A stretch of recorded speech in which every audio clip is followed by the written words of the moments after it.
Hey everyone, welcome back to my channel Scale Up. In this quick tutorial I will show you how you can give a nickname to your friend, or change or create a nickname to of your friends on Messenger. It's super easy. I can show you how you can do it. Open up your Messenger app and go to the chat box of your friend. There you want to change it. So as you can see, this person, I want to change it the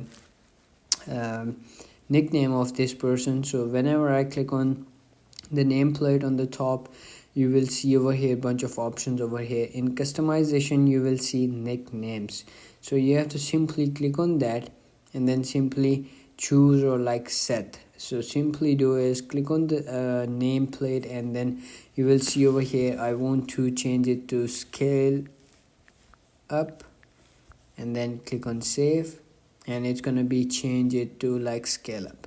And whenever I see this message, it's gonna be Scale Up, not this original name. So you can do it by this, and that's it. That's how you can change the nickname of your friends.